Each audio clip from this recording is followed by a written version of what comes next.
Hey guys, you've made it to the class! Welcome! You know, the biggest misconception that people have about Unreal Engine is that they think it's a program, a piece of software. Well, look around you guys.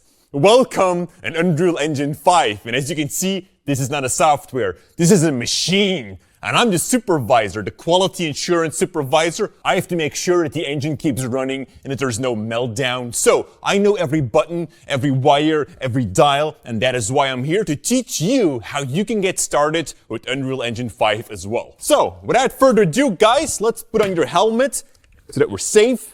And let's dive into Unreal Engine. So Unreal Engine can be found within the Epic Games Launcher right here. Then go over to Library. And from there, we can install different versions of Unreal Engine. We are going to work in 5, which is the latest. And from there, we can hit Launch to open up Unreal Engine 5. Now, you'll be prompted to start a new project, which is obvious. And we've got a few options here on the left side. We can start a new project to create a game, to do something with film and video, which is for us because this class is focused at those who want to use Unreal Engine for virtual production, filmmaking, or to make 3D animations and such. And you might be wondering, like, what's the difference between a blank project for film and for games? Well, there are so many options within Unreal Engine. I mean, just look at behind me. Way too many stuff. So that is why a blank project for games will have certain options and features enabled that are disabled for film, and the other way around. And for that reason, you want to make sure to start a new blank project for film and video. Now, on the right side here, you'll see starter content. You want to make sure to enable that. Basically, what that's going to do is just import a bunch of stuff that we can just play around with, like 3D models and such, so that we have something to work with, to experiment with. Right here, we can choose where to save the project, and I'll just save it on my desktop, and to give that a name. Let's call this one Unreal Engine Class, and hit Create. And now it's a waiting game, guys. The first time you're going to open up a new project, it's going to take time to compile all of the shaders, but that's only going to be the first time that you're opening up a new project. So I'm going to grab a coffee. Be right back. One eternity later. It's open. We can get started now with Unreal Engine. Don't worry, guys, this is only the first time that you open up a project. Let me just take off that stupid helmet. All right, so the way that you navigate inside Unreal Engine is like you play a game. You hold down your right mouse button and then you use the WASD keys to move around, like this, like you're playing a game. Now, if you don't like that, you can always go up to the menu, click Edit, and then choose Editor Preferences. And from there, you'll find here on the left-hand side somewhere keyboard shortcuts. And from there, you can change all the shortcuts to your likings. Now, if you've never really played games before, then this might be very weird to control your 3D environment. Well, you can also just use your mouse with the scroll wheel. You can zoom in and out. With the right mouse button, you can look around. And with the left mouse button, you can move forward and backwards, although I don't find that really convenient. Now, here on the right side, we can find two very important panels, the Outliner and the Details panel. Now, the Outliner can be seen as your layers in Photoshop or in After Effects. You already have a bunch of options in here, like the floor. And if we select that, we currently have here the floor selected in our world. And on the bottom, then, you can see that the Details panel has become active. And the Details panel shows all of the options that the floor layer has, such as the locations. We can change that. We can change the rotation and all. We can change the scale and everything. I mean, these are basic properties that you should be familiar with if you've already worked in programs like Premiere or something like that. To undo any action, just like any program, Ctrl-Z will undo everything. Or we can also find here on the right-hand side the reset button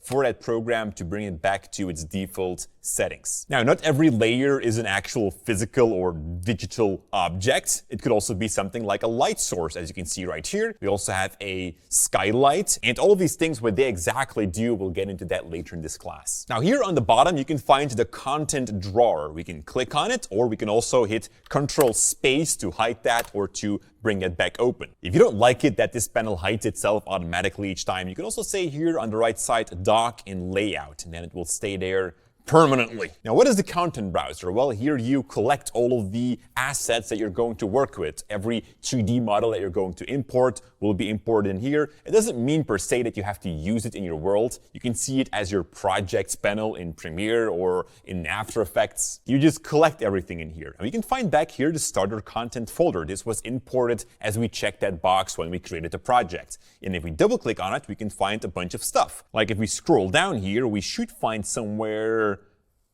props. And if we open that up, you can find a bunch of 3D models.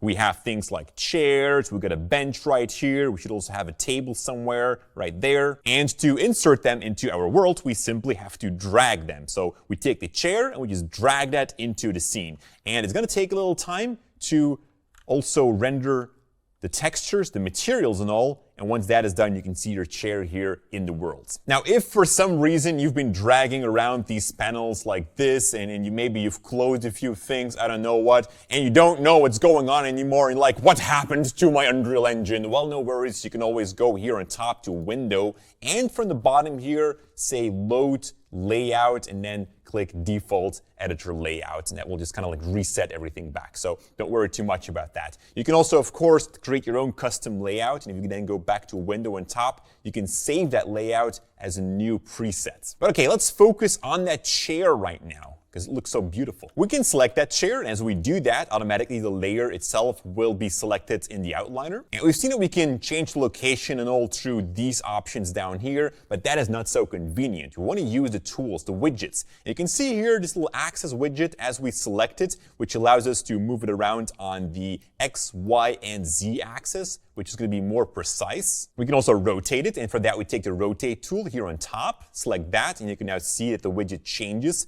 So we can rotate that chair around. And finally, we've got a scale option as well. From here, we can scale it in the Z-axis and everything, or we can also take like the middle block, which will select all of these axes to make a uniform scaling. Now, I would highly suggest to set short keys for these options, as you'll be using these a lot. So I have these set so I can very quickly move around between these different options. And you kind of like notice that your model is kind of like snapping to some sort of a grid. Well, that are the options here to the right. We've got a position grid, we've got a rotation grid, and a scaling grid. And we can choose how big that grid needs to be. For example, we can set that to 50. And now if I'm going to move this object, you'll see that it will snap like in way bigger steps. We can make those steps smaller, again, by clicking on a 50 now and setting it to 1, which is very small. And now it will snap to a very small grid. Or we can also make it float so that it doesn't snap by disabling this grid option right here. And now you can see that we can freely move that chair around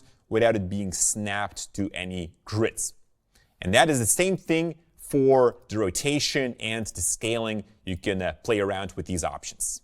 Okay, we've got a chair. What's next? Well, we can duplicate this chair. I'm just going to zoom out a little bit. We can copy and paste that, but there's an easier way to do that, and that is simply by holding down the Alt key on your keyboard as you reposition that chair. Look at that. We have just made a duplication of it. It's that easy. All right, what I want you guys to do now is go and practice this. Move around some chairs, make some duplications, rescale them, re-rotate them. Just make a nice and cozy scene with a table and some chairs around. Practice that well, and then I'll see you guys back in the next lesson. Thanks for watching.